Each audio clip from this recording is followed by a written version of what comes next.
Good morning, Your Excellencies, very distinguished ladies and gentlemen. I am grateful for the opportunity technology has afforded us to connect virtually. I could not wiggle out of my current schedule as I would have loved to, so I am thankful. I am also grateful for this vital discourse on democracy and political participation organized by the House of Justice. The rise in political consciousness of Nigerians must be celebrated. After my initial conversations with Mrs. Ballerson, I began pondering on what I'd like to leave with you as key reflections. Interestingly, on Monday, November 29, 2022, under the Fixed Politics Initiative, the work study group of which I am co-chair activated the Office of the Citizen Campaign to remind us all that as citizens, we, not political office holders, are the highest office holders in a democracy. This lays further credence to the importance of the topic I will be speaking on today, the role of citizens in a democracy. My cardinal belief is that without the existence of humans who make up the citizenry, there will be no need for government. This is regardless of what the political system may be. In a democracy, the role of citizens assumes even greater significance. I like this quote from Michael Moore, an American political activist. And I quote, "Democracy is not a spectator sport. It's a participatory event. If we don't participate in it, it ceases to be a democracy," end of quote. The Greeks, who introduced the concept, saw it as a way of governing which depends on the will of the people. Regrettably, in Nigeria, however, the will of the people has been muzzled.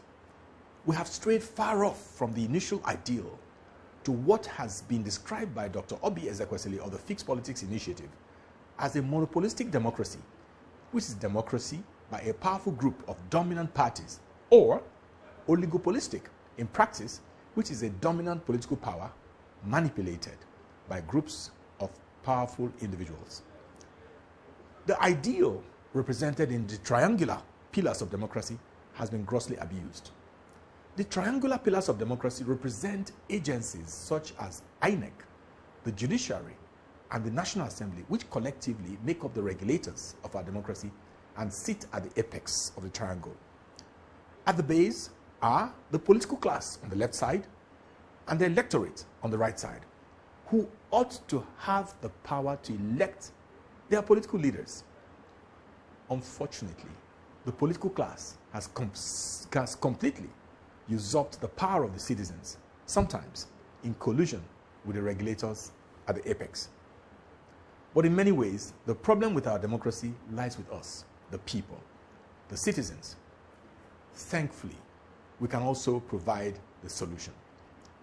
Robert M. Hutchins said, and I quote, "The death of democracy is not likely to be an assassination from ambush. It will be a slow extinction from apathy, indifference, and undernourishment," end of quote. The apathy of the citizens and acquiescence to the corrupt political elite has led to a downward spiral in our democracy. One of our goals, therefore, at the Fixed Politics Initiative is to emerge an enlightened, empowered, and engaged electorate, which we activated for action on Monday. While the first goal is to get citizens involved in the political process, the quality of such participation is even more critical. We often say that the government we institute is a reflection of who we are as a society. It is a reflection of our collective values, beliefs, and aspirations. Therefore, the essence of our participation must be centered on values that will drive the goal of ensuring the representation of the collective goodwill of the people.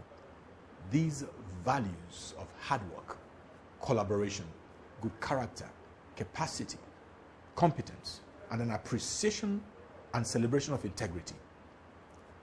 We cannot claim to desire good governance, but decide to work for the highest bidder, who we know has no character or capacity. We cannot claim to want good leadership if our participation is based on instant gratification. We must realize that if we treat our votes, your voices, and our influence like products that can be purchased, we lose the right of possession the moment it is exchanged for an instant gratification of money or anything else. If we sell our votes, we immediately lose the right to demand what they represent, which is good governance and service from elected officials. It is in our enlightened self-interest to set aside instant gratification that will cost us our rights to a good life and instead critically assess candidates and only support, canvass, and vote for those with a track record of competence, capacity, and character. In order to make the right decision, we must understand the issues, our rights, and even more importantly, our responsibilities. We must also understand the responsibility of the leaders who we are choosing to administer our collective wealth and hold them accountable. For the coming elections, get to know our candidates. Dig into their backgrounds and know their track records. It is good to know that the gubernatorial candidates in Kaduna will be addressing you today as well. I implore you to ask the right questions and listen closely to the responses. And as said often by one of the leading presidential candidates, go and verify. We must also strive for collaboration and unity amongst ourselves as citizens. There is power and wisdom in our collective pursuit for the worthy cause of building a nation that works for all. As we believe that the provisions of the new Electoral Act will afford us a free and fair election, the winners will be those with the highest number of votes. Our effort, therefore, must go beyond knowing and making the right choice for ourselves. We must also engage and enlighten our fellow citizens. This 2023 elections presents us an opportunity to show that power belongs to the people. As I and many others have opined, the results will have far-reaching consequences on our future. It will either break us completely or set us on the path of recovery. I have chosen to believe that we can get back on track and begin to build again. But we must all play our parts. I have chosen to run to become the governor of the most beautiful state in the world, Enugu State. In the same way, I am challenging you to stand up too. You may not be able to run now if you aren't already, but you can support those of us who are running for office. You can donate to our campaigns, offer strategic advice. You can become foot soldiers and engage the grassroots. You can speak up for good governance and for candidates with the character, the capacity, and competence in your homes, at your places of work, on your social media, and via traditional media if you have that access. You can ensure that your permanent voter's card is retrieved from the INEC office close to you, and you make plans to use it at the polls, encouraging the people in your network to do the same. In his book, Enemies of Society, Paul Johnson said, "The true essence of democracy is the ability to punish political failure by votes. If we fail to punish the political failure of the establishment parties by rejecting them at the polls, the only essence of democracy is lost, and we can never get good leadership or the dividends of good leadership." There is no doubt that we long for better days in our country, and we want the best for our children, grandchildren, and coming generations. The solution lies with us, Nigerian citizen. The ball is in our courts. God bless you. May God help our country. I wish you all successful deliberations. Thank you.